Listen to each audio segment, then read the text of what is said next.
Bonjour à toutes et à tous. Aujourd'hui, je vais vous dévoiler comment savoir en fin de compte si vous avez une bonne souplesse au niveau de votre colonne, au niveau de votre dos, une souplesse suffisante. Je vous donnerai des exemples concrets aussi avec certaines postures de yoga, par exemple d'autres exercices. C'est quoi la meilleure façon de travailler certains mouvements de la colonne pour être certain de les faire de la bonne façon et de ne pas aggraver nos douleurs. On va commencer par rapport à la mobilité, la souplesse de la colonne avec les mouvements de flexion latérale. Donc, les mouvements de flexion latérale de la colonne, c'est ces mouvements-là ici. Alors, la façon comment on mesure notre amplitude du mouvement en flexion latérale en clinique, c'est le plus souvent en position debout. Normalement, en clinique, on va utiliser un outil qui s'appelle le goniomètre que je n'ai pas en ma possession ici. Et de toute façon, je ne serai pas en mesure de l'utiliser toute seule. Mais on va y aller à peu près. Ouais? Donc, on se place sur les côtés, les bras le long du corps. Et on se penche tout simplement de côté. Ce qui est suggéré, c'est de garder vraiment les bras le long du corps et de les laisser glisser le long vers le bas de la jambe. Donc, d'un côté, ici, on est autour de quelque chose qui se rapproche des 30 degrés. Et de l'autre côté, également, on va faire pareil. Parce qu'on s'entend que la mesure peut être différente d'un côté ou de l'autre. Un autre élément important à mentionner par rapport à la mobilité de la colonne, c'est que juste prendre la mesure, c'est rarement suffisant. On aimerait ça aussi voir de quelle façon le mouvement est réparti entre les vertèbres. Parce que ce qu'on peut voir souvent, c'est quelques vertèbres qui vont bouger en bloc. Donc, il n'y aura pas de souplesse entre, mettons, 2, 3, voire 4 vertèbres. Ensuite, il y a un autre bloc de vertèbres qui ne vont pas bouger entre elles. Et là, il aura un excès de mouvement à un point spécifique. Donc, c'est comme si, en penchant, tout le mouvement va se faire à un point ou à 2 points. Donc, ça peut être quand même intéressant aussi de regarder comment le mouvement est réparti entre la colonne vertébrale. En ce qui concerne les postures de yoga, vous avez compris qu'on n'a pas besoin d'avoir une souplesse si exceptionnelle que ça. Et vous savez, quand vous êtes dans un cours de yoga, il y a cette petite rangée de personnes ultra souples à la première rangée, juste devant le professeur de yoga et les personnes qui vont vous faire ce genre de choses-là. Et vous les regardez et vous dites, « Oh mon Dieu, je devrais absolument être capable de faire pareil pour avoir un dos en santé. » Mais c'est absolument faux.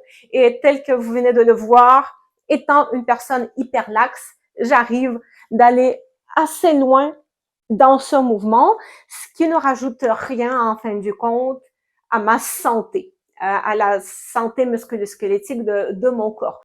Étant hyper laxe, ce sur quoi je dois particulièrement me concentrer, c'est avant tout sur le renforcement et vraiment sur la mobilité plus active.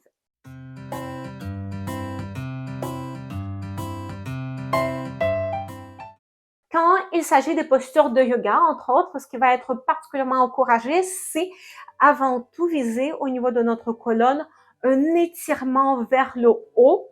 Donc, créer vraiment cet allongement de la colonne. Imaginez qu'on veut espacer les vertèbres une de l'autre avant d'aller dans le mouvement de flexion. Ça, c'est quelque chose qui va nous assurer justement une meilleure répartition de la tension à travers toute la colonne et c'est quelque chose qui va nous aider à un peu mieux utiliser chacune des vertèbres dans le mouvement, si vous voulez. Donc, si on prend une des postures de yoga parmi assez connues, tout simplement une espèce de demi-lune qu'on va faire en position debout. Donc, je me place debout, je vais lever mes bras vers le haut, je garde les épaules loin des oreilles, je m'étire vers le plafond. Donc, je vise avant tout cet étirement de la colonne vers le haut et en gardant cette sensation de tension, cette sensation d'étirement qui est très actif, ici, vers le haut, je me penche sur le côté. Okay? Et je ne vais pas aller dans le mouvement le plus loin que je peux. Ce qui va être surtout important ici, c'est de maintenir cet étirement qui est très, très, très actif. Donc, je vais travailler ça d'un côté, de l'autre côté. Un autre exemple, si vous travaillez un mouvement similaire, on va dire en position assise en tailleur. Donc, je mets une main au sol ici. Je vais pousser avec la main pour sentir plus de poids sur la fesse opposée. Je vais lever mon bras vers le haut et même principe. Je vais avant tout viser un étirement vers le haut. Attention, sans trop soulever mon épaule. Donc, mon épaule reste loin de l'oreille. Je tire vers le plafond. Je visualise que mon bras, il part au niveau de ma hanche. Ouais. Et ensuite, je vais aller dans un mouvement de flexion. Donc là, ici, je suis dans un mouvement qui est bien actif. Donc, je suis certaine que dans les circonstances, j'ai réussi à répartir le travail entre les différentes vertèbres de ma colonne de la meilleure façon possible dans les circonstances.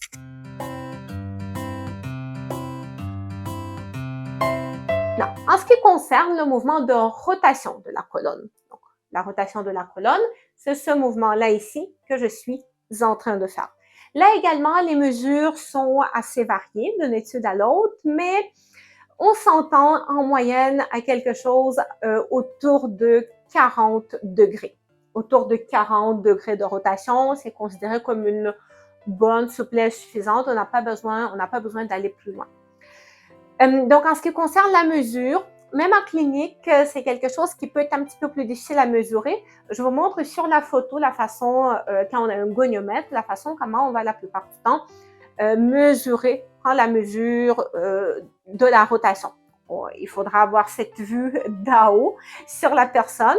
Donc, je m'assurerai de ne pas compenser avec les épaules. Donc, je vais m'assurer que le mouvement se fait vraiment au niveau de ma cage thoracique par rapport au bassin. Donc, ça peut être bien de garder les bras juste croisés de cette façon-là et de faire le mouvement.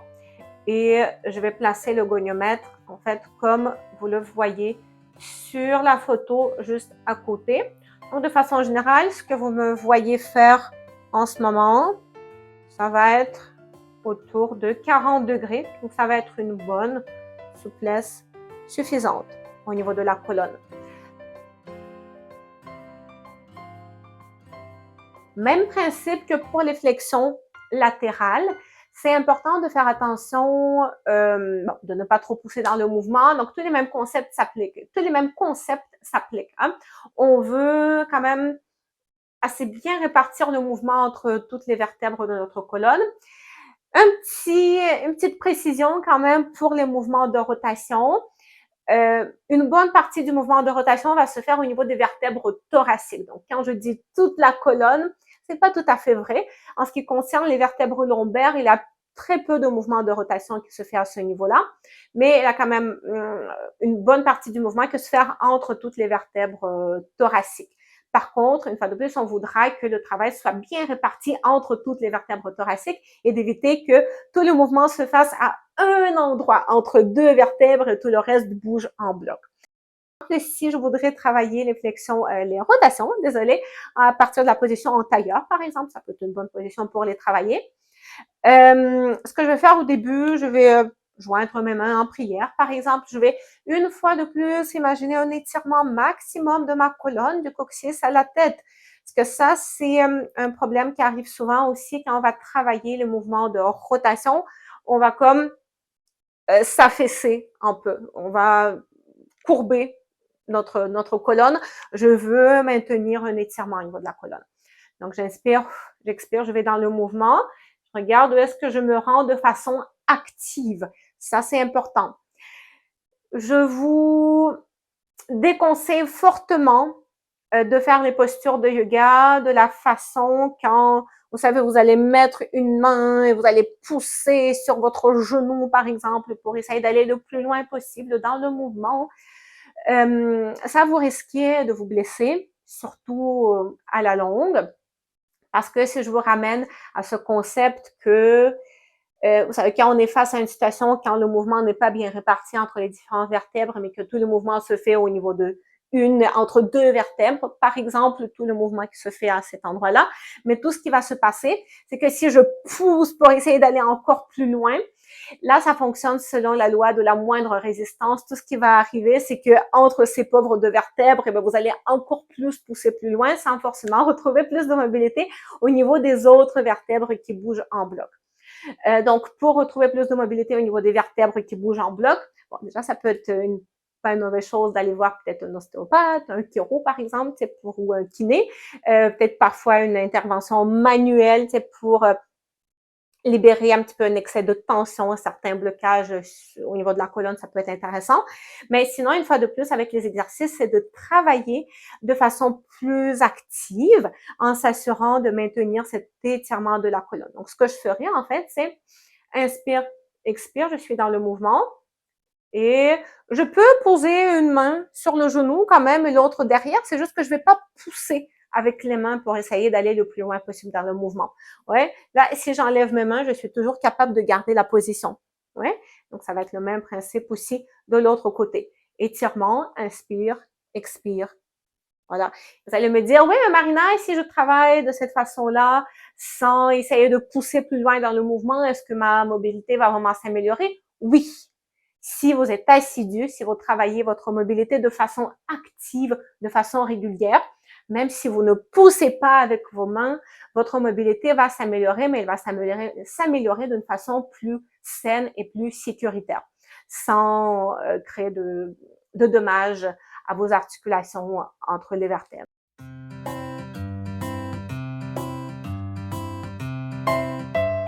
Un autre mouvement qu'il est possible de faire au niveau de notre colonne, c'est le mouvement de l'extension. Ça, c'est un mouvement qui fait très, très, très joli sur les photos de yoga. C'est quelque chose qui peut être très féminin, ça y est, de cambrer notre dos, ça fait des belles photos, mais est-ce que c'est forcément quelque chose qui signe d'un dos, d'une colonne en bonne santé? Mais vous avez compris que non, pas forcément. Surtout si on ne combine pas à côté avec les exercices de renforcement. Donc, la norme par rapport au mouvement de l'extension, c'est quelque chose entre 20 et 30 degrés. Donc, c'est vraiment pas quelque chose qui est excessif. La façon de mesurer le mouvement de l'extension de la colonne également est un petit peu moins précise aussi parce que c'est un peu difficile aussi de différencier, de séparer complètement le mouvement de notre bassin, la flexion de notre bassin sur la colonne et l'extension. Je vous explique. Donc, de façon générale, on va prendre la mesure à partir de la position debout. Personnellement, ce que je suggère quand même pour cette mesure-là, c'est de placer les mains derrière le dos, juste pour protéger un petit peu notre dos. Et pour être sûr d'avoir un peu plus de contrôle sur le mouvement et de ne pas faire un faux mouvement qui va faire bloquer notre dos. Donc, idéalement, j'essaierai de placer mon bassin dans la position neutre. Et c'est là le petit hic, je dirais. Parce qu'il y a les personnes qui présentent une hyperlordose. Donc, c'est-à-dire que déjà, dans leur position debout, la cambrure au niveau du bas du dos est un petit peu plus présente que ce qu'elle ne devrait être. Oui. Et donc, ça, c'est comme si, en fait, le dos, déjà en partant, était un petit peu trop en extension par rapport à ce qu'il devrait être. Et normalement, on devrait tenir compte de ça. Ouais. Dans le monde idéal, on essaierait de placer le bassin dans une position un petit peu plus neutre. Donc, le cas échéant, si j'ai une hyperlordose, je ferai une petite rétroversion du bassin pour diminuer la cambrure au niveau de mon dos. Et à partir de cette position-là, j'irai dans le mouvement de l'extension. Comme ça me permettrait d'avoir une mesure un petit peu plus précise quand même. Okay? Et donc, si on est autour de 20-30 degrés, c'est à peu près ça. Hein? C'est pas plus que ça. Comme ça, c'est déjà très bien. Si vous êtes capable de faire ça, vous êtes champion. Pas besoin de travailler sur votre extension de la colonne plus que ça. D'où, une fois de plus, on va dire danger de certaines postures de yoga, comme par exemple le chien tête en haut, que je n'aime pas beaucoup parce qu'il est juste très, très, très souvent mal exécuté. Et pour certaines personnes, le chien tête en haut, il va être juste très, très, très difficile à faire, justement parce qu'on n'a pas une extension de la colonne excessive. Peut-être juste une extension de la colonne qui est normale, mais on n'arrivera quand même pas à faire le chien tête en haut comme on le voit sur les images. Okay? Donc, pour certaines personnes, ça va être juste impossible à faire et pour d'autres personnes, ça va être très, très possible à faire, mais souvent, ça va être les personnes qui présentent déjà une hyperlordose, donc c'est peut-être pas une très bonne idée d'aller travailler encore plus dans cette extension de la colonne. Et si j'ai une hyperlordose, je devrais davantage travailler à l'inverse sur la rétroversion de mon bassin et sur l'arrondissement du bas de mon dos. Ce que je vais souvent suggérer pour travailler le mouvement de l'extension de la colonne, c'est le petit cobra qui va davantage travailler en renforcement et qui va travailler d'une façon très active.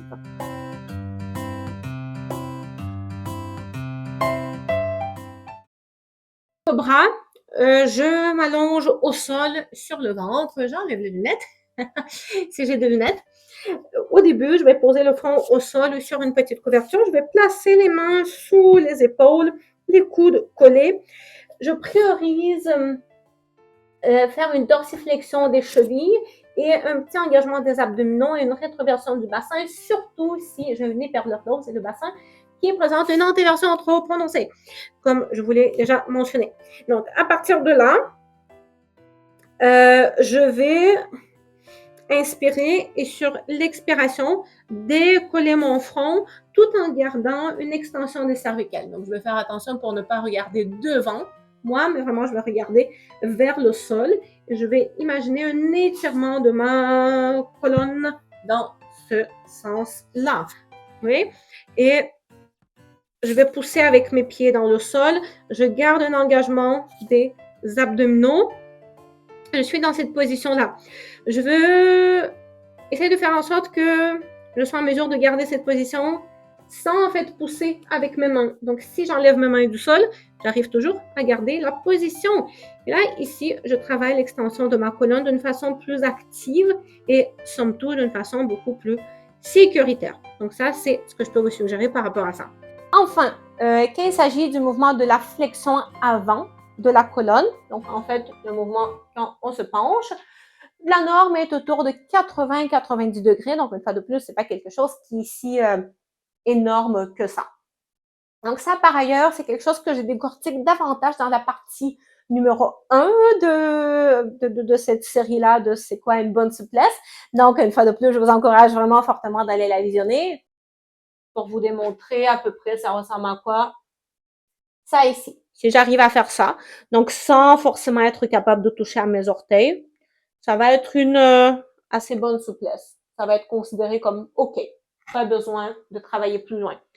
Une fois de plus, c'est important de regarder comment le mouvement est réparti entre les différentes vertèbres de ma colonne. Est-ce qu'il y a certains segments de ma colonne qui restent complètement droits, tandis qu'il y a un excès de mouvement qui se fait à d'autres segments. Donc, ce sont tous les éléments qui sont importants à étudier, qui sont importants à être observés.